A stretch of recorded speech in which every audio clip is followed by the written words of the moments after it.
बोलिए श्री सद्गुरु महाराज जी की जय, सच्चे दरबार की जय, उमापति महादेव की जय, श्री कृष्ण बलदेव की जय। प्रिय भगवत प्रेमियों, पिछले कुछ दिनों से सत्संग विचार आप तक नहीं पहुंचा पा रहे थे, उसके लिए खेद। कारण कि कहीं बाहर प्रोग्राम के खातिर जाना पड़ता है और जिसके कारण से ऐसी व्यवस्था बन नहीं पाती कि आप तक नियमित सत्संग विचारों को पहुंचाया जाए। लेकिन आज पुनः आश्रम में रात्रि में पहुंच गए, तो आज आपके लिए सत्संग विचारों को हम लेकर के आए हैं। जैसा कि आप सभी जानते हैं कि गणतंत्र दिवस है 26 जनवरी को हमारे देश में बड़े धूमधाम से राष्ट्रीय त्यौहार, राष्ट्रीय पर्व के रूप में ये त्यौहार मनाया जाता है सभी स्कूलों में, कॉलेजों में, ऑफिसों में। इस सर्वप्रथम आप सभी को 26 जनवरी की गणतंत्र दिवस की हार्दिक हार्दिक शुभकामनाएं। भाइयों बहनों, गणतंत्र अर्थात होता है, गण मतलब होता है पब्लिक और तंत्र का मतलब होता है टेक्निक।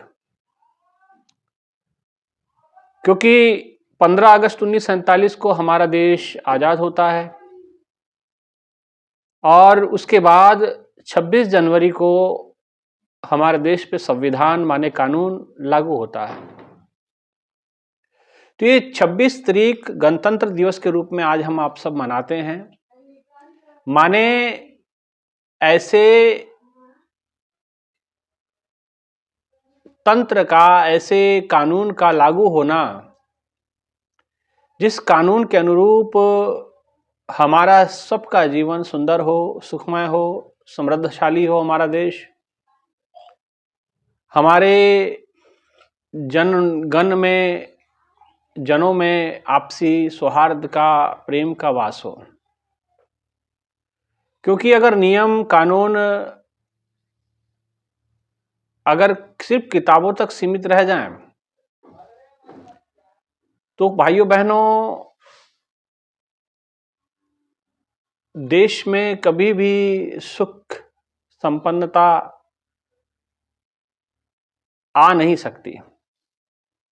इसलिए संविधान को, कानून को, तंत्र को धरातल पे उतरना होता है, तभी वो भारत के हर जनों गणों के लाभ दे सकता है। भाइयों बहनों, 26 जनवरी एक चिंतन का दिवस है। हमें सोचना है, हमने विचार करना है।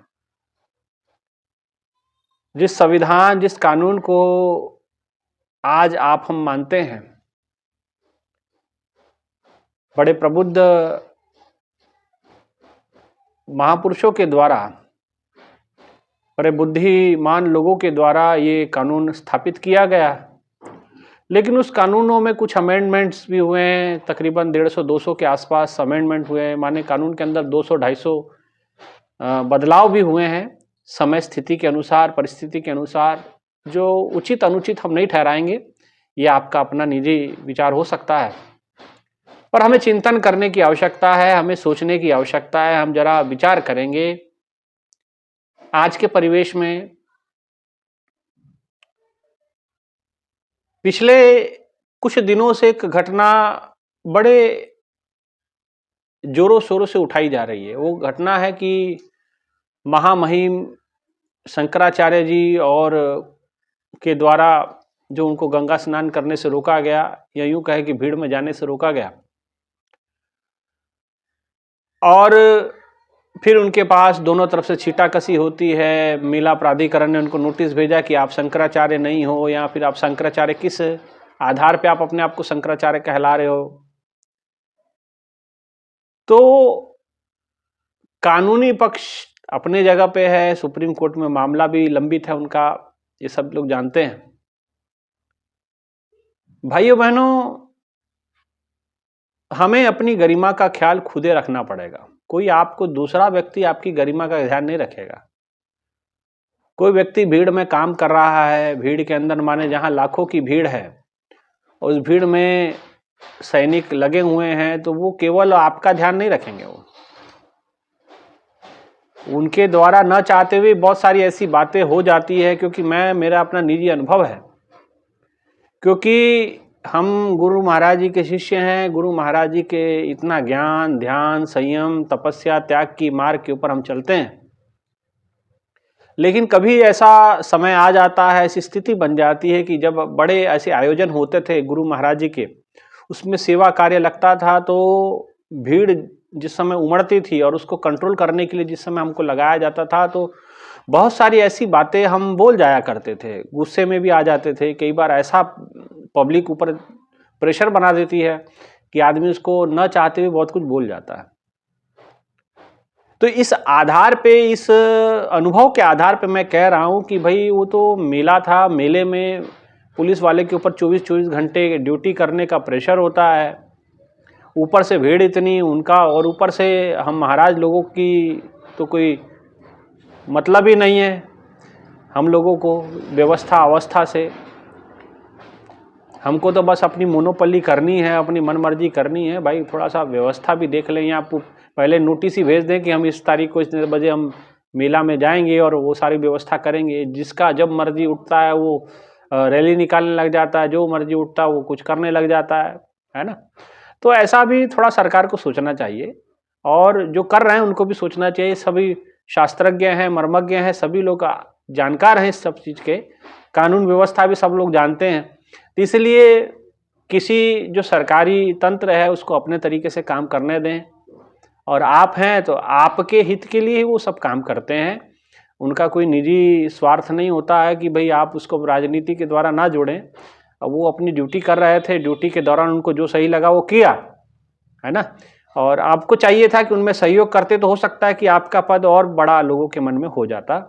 इसलिए चलिए, अब जो हुआ सो हुआ, और थोड़ा सा वहाँ मारपीट तो हुई है साधु संतों के साथ, तो इस बात का तो थोड़ा रहेगा, लेकिन फिर भी भीड़ है, और भीड़ के दौरान जब प्रेशर बनता है, और पुलिस प्रशासन तो आप जानते हैं कि इस प्रकार काम करता है। जब राम मंदिर बना तब भी पुलिस प्रशासन ने शासन के कहने पे निर्दोष लोगों पे हत्या हुई, लोगों के ऊपर गोली चला दी, लोग मारे गए, काफ़ी लोग मरे थे, आप जानते हैं। तो इसलिए आपके सामने कोई नई बात नहीं है, और लेकिन यह है कि आप अपनी गरिमा का खुदे ध्यान रखें, खुदे उस योग्य व्यवस्था बनाएं, क्योंकि आपको सब उस तरीके से देखते हैं। तो भाइयों बहनों, तो इसीलिए ऐसे जब घटनाएं घटती तो हमें सीखना होता है। और क्या सीखना है कि भाई आप अपना जो अपनी इज्जत है अपने हाथ में होती है। आप पब्लिक में उल्ट पलटांग बोलेंगे तो उधर से भी जवाब देना। अगर आप मन मुताबिक बोलना चाहते हैं, कुछ भी बोलना चाहते हैं, तो फिर कुछ भी सुनना पड़ सकता है आपको, ये भी बात ध्यान रखें। आप कुछ भी बोलते रहेंगे और आप सोचें कि कोई आगे से जवाब ना दे, कुछ बोले ना, तो ऐसा संभव नहीं है हर एक समय। आप अगर कुछ भी बोलना चाहते हैं, कुछ भी ऊट पटांग आप किसी को बोलेंगे, तो उधर से भी ऊट पटांग सुनने की हिम्मत आपको रखनी है। या तो फिर बोले ना, तो फिर ऊट पटांग पूरा सुनने का रखें, क्योंकि संविधान है, 26 जनवरी है, तो इसलिए संविधान की बात आ जाती है। सबको बोलने का अधिकार है, तो फिर सुनने का भी अधिकार आप सबको है ना। कोई बात है तो उसको कोर्ट में दावा किया जा सकता है, लेकिन वो उसका कुछ खास लाभ होता नहीं है, मैंने देखा है ना। तो इसलिए भाइयों बहनों, कुछ लोगों के कुछ विचार भी आए थे कि स्वामी जी आप सत्संग करते हैं, आप एक मोनोपली कर रहे हैं, आप जो है अपना मन मत चला रहे हैं, आपको तो भाई आप लोगों को गुमराह कर रहे हैं। तो मैं जितने भी सुनने वाले हैं, जो भी मेरा सत्संग रोज सुनते हैं, जो आगे भी सुनते रहेंगे, तो उनसे मैं खुद ही पूछ लेता हूं कि आप वाकई गुमराह हो गए हैं क्या? हजारों लाखों साधु संत हैं जो यूट्यूब पे या फिर अलग अलग जगह कथाएं प्रवचन होते हैं, कोई मसला नहीं है, किसी को कोई उससे दिक्कत भी नहीं है। लेकिन हमारे सत्संग करने से क्या प्रॉब्लम है?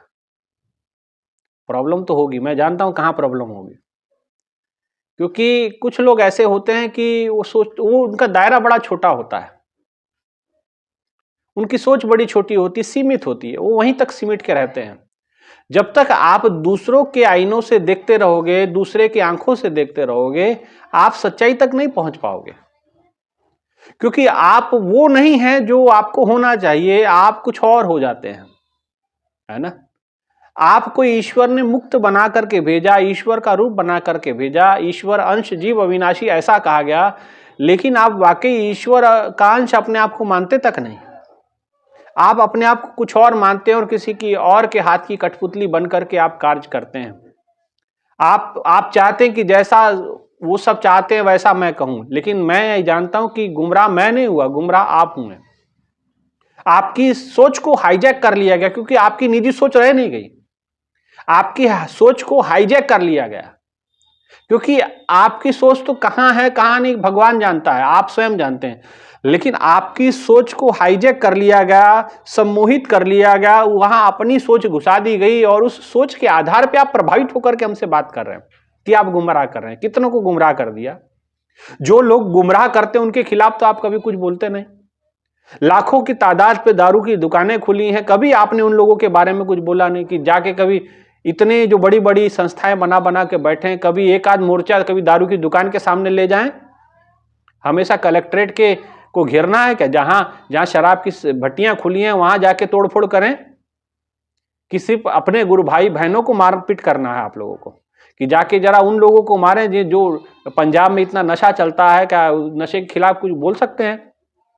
बोलते हैं तो अपनी निजी कार्यक्रमों में बोलते हैं, जहां पूरी व्यवस्था लगा करके आप बैठे होते हैं। कभी खुले में जा करके बोले हैं आप लोग?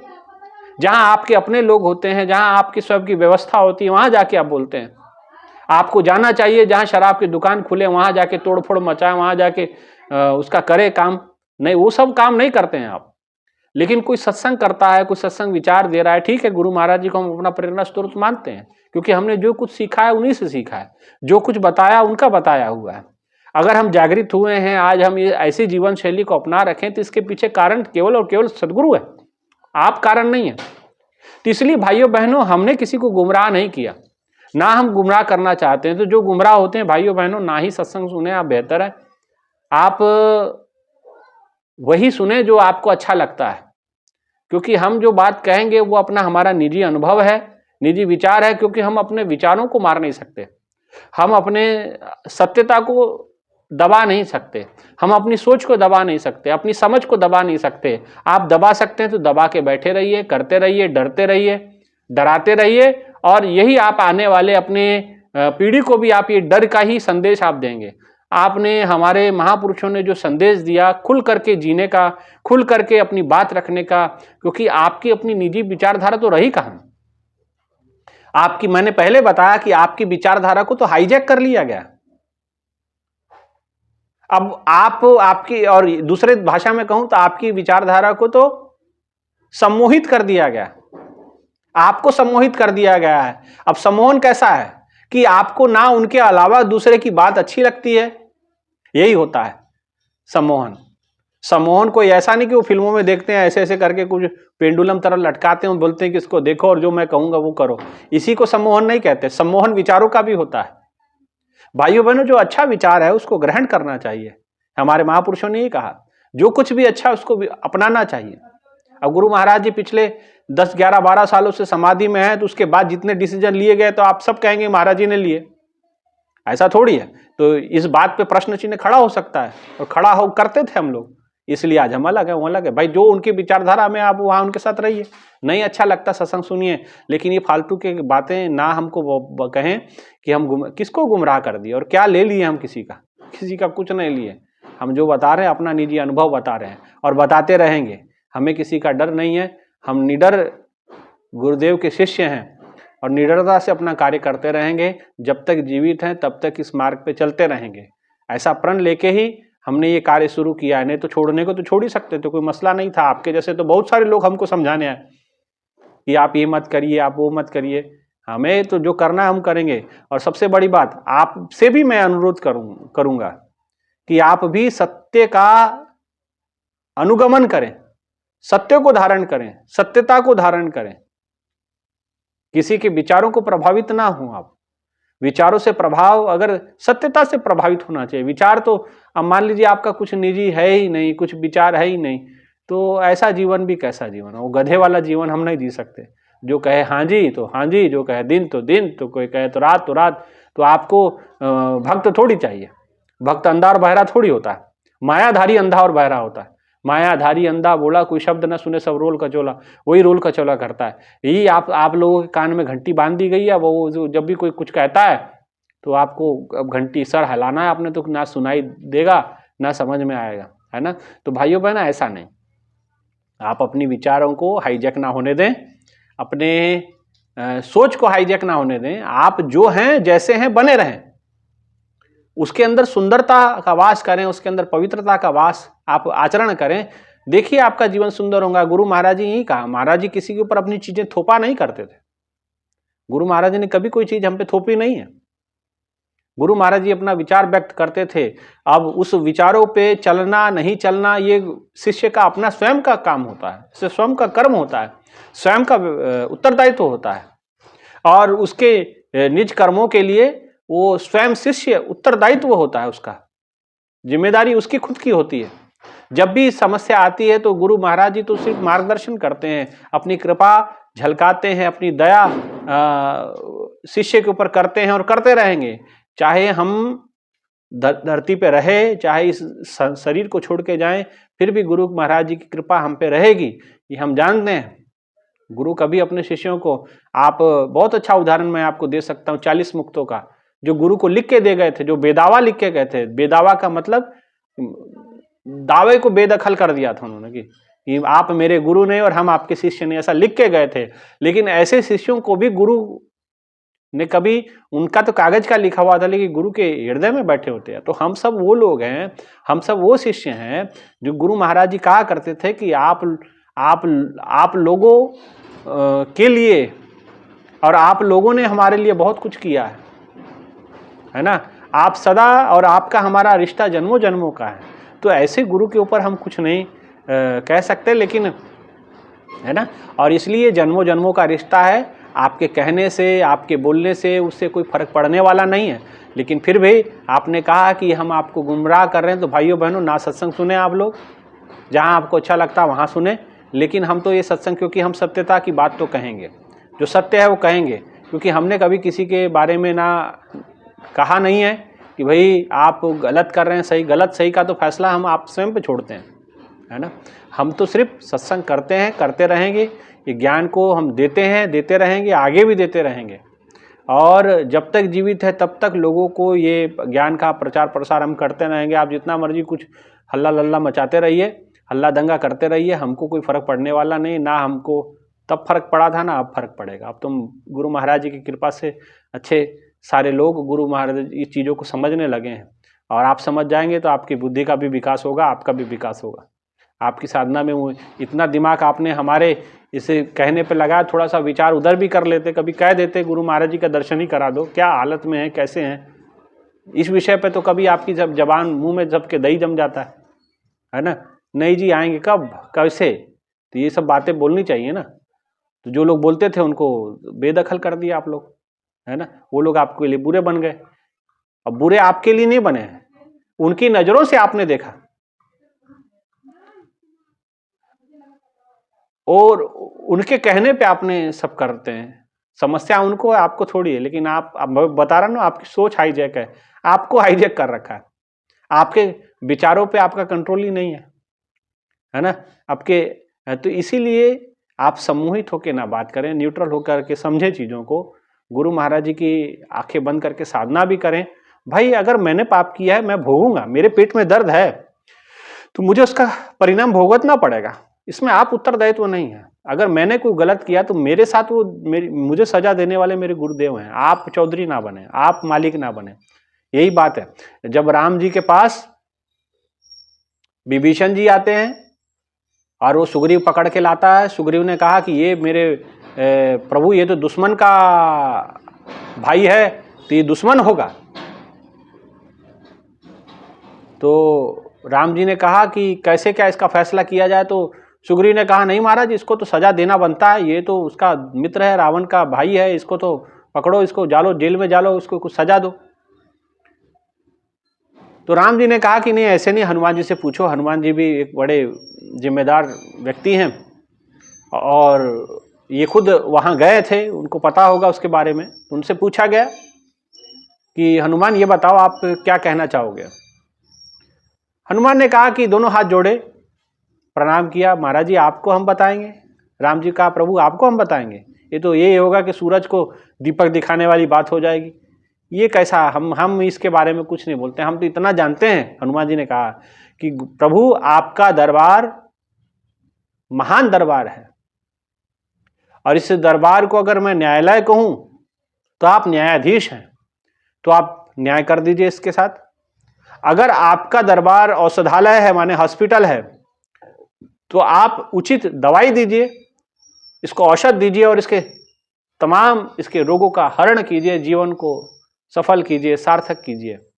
और तुरंत भगवान श्री राम ने हाथों में समुद्र का जल लेकर के जलाभिषेक कर दिया, मस्तकाभिषेक कर दिया, और कहा कि तुम जो है रावण के बाद तुम्हें ही इस लंका का राजा बनना है, लंकेश कहकर संबोधित कर दिया। तो ये प्रभु का दरबार होता है।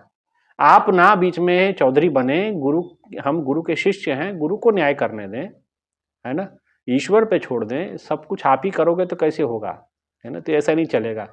अब कहने के लिए बहुत सारी बातें हैं, मैं कहूँ तो बुरा लगेगा, है ना, तो इसीलिए वो तर्क संगत बातें हैं सारी बातें। इसलिए भाइयों बहनों, प्रभु का दरबार न्यायालय होता है तो वहाँ न्याय होता है। अगर गुरु का दरबार, प्रभु का दरबार औषधालय है, हॉस्पिटल है, तो वहाँ इलाज होगा, हर शिष्य का होगा, अपना अपना होगा। और गुरु जानता है, भगवान जानता है, आप नहीं जानते हैं, है ना। तो ठीक ले, आप नहीं जानते हैं, आपके पास जानकारी अधूरी है, आपने तो ज्ञान भी कई लोगों ने गुरु महाराज जी के समाधि के बाद लिया है, तो आपको वो सब चीज़ें नहीं पता है ना।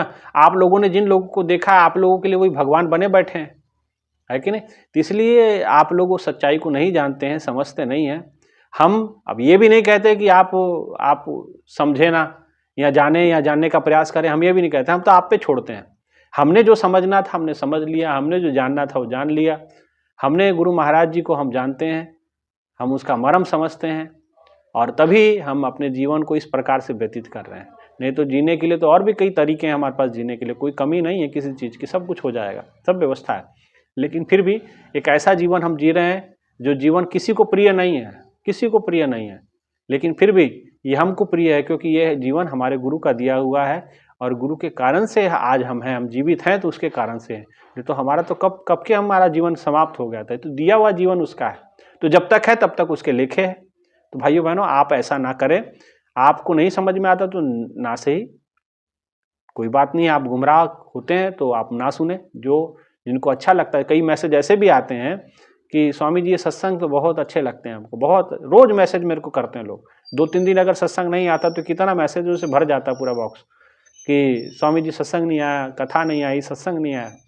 तो आप ऐसे ना कहें कि गुमराह, हम किसी को गुमराह नहीं करते भाई। जो जहाँ है, हमको इसको अपने पीछे नहीं लगा रहे कि मेरे पीछे आओ, मैंने कभी नहीं कहा ना। हमारे पास हम बुलाते ही हैं ज़्यादा, हम तो सिर्फ अपना सत्संग करते हैं और यहाँ की व्यवस्था को देखते हैं, और व्यवस्था के अनुसार सारी कार्य हम करते हैं, ठीक है ना। क्योंकि हमें बड़ा कुछ करने की आवश्यकता नहीं है। बड़ा तो हमारे पास सतगुरु हमारा बड़ा ही है, उसे मैं गरीब सच टेक तू, वो हम गरीब हैं, वो गरीब नवाज है, ठीक है ना। उसका दिया हम खाते हैं, उसका दिया हम पहनते हैं, उसका दिया हुआ नाम इस्तेमाल करते हैं। तो इसलिए आपका कहना कुछ बनता नहीं है, फिर भी आपने कहा है तो मैंने आपको जवाब दे दिया कि आप ना सोचें, आप ना समझें, और आप अपने जीवन का सोचें कैसे कल्याण करना है, बाकी छोड़ दें आप, हमारा हम पे छोड़ दें, हम समझ लेंगे, ठीक है ना। तो इसलिए भाइयों बहनों, 26 जनवरी है और गणतंत्र दिवस है, तो इस दिवस पे आपको हार्दिक हार्दिक शुभकामनाएं, और ज़रूर कानून को अपने जीवन में लागू करें ताकि आपकी जीवन, आपका सामाजिक जीवन व्यवस्थापूर्ण चल पाए, ठीक है ना। इसीलिए काफ़ी दिनों से हम बाहर थे, तो आज व्यवस्था बनी है तो आज आए हैं आश्रम, तो आप लोगों के लिए सत्संग विचार प्रस्तुत कर रहे हैं, ठीक है। एक बार फिर गणतंत्र दिवस की आपको हार्दिक हार्दिक शुभकामनाएं, और अपने विचारों को हाईजैक होने से बचाएं, ठीक है। अपने आप को बचा के रखें, अपना निजी विचार होना चाहिए, वो सब उधार की बुद्धि से काम नहीं चलेगा। जैसा किसी ने बता दिया, सत्संग में सुना दिया, वैसे ही हालाला मचाते रहे तो वैसे नहीं काम होगा, ठीक है ना। सम्मोहित ना हो, समूहों से हिप्नोटाइज नहीं करते, डी हिप्नोटाइज करते हैं हम, वो सब नहीं। हम तो विचारों की ग्रंथियों को खोलते हैं, हमारी खुली हुई है, आप भी खोलें अपने आप को। जब खुले हृदय से देखेंगे तो फिर पता चलेगा कि गुरु का दायरा कितना विशाल है। अभी तो आप कहीं एक लिमिटेड जगह पे ही गुरु को ढूंढते हैं, दूसरे जगह तो कहते गुरु है ही नहीं, कोई दूसरा कोई अच्छी बात बताए तो नहीं नहीं तो गुमराह किया जा रहा है। तो ऐसा नहीं होता है, ये आपके कहे अनुसार काम नहीं बनेगा, ठीक है ना। इसलिए फिर से एक बार कि हम किसी को गुमराह नहीं करते, ना करेंगे, ना हम अपने पीछे लगाते हैं। हम ईश्वर से जुड़ते हैं, ईश्वर से जुड़ने का काम हम करते रहेंगे जब तक जीवित है। किसी को अच्छा लगे, किसी को बुरा लगे, ये आपकी अपनी समझ है, अपनी सतर्कता आपको रखनी है, ठीक है ना। इतना ही कहते हुए विचारों को विराम। बोलिए सियावर रामचंद्र महाराज की जय, सच्चे दरबार की जय, सदगुरु आशुतोष महाराज जी की जय। जय श्री राम, जय जय श्री राम। धन्यवाद।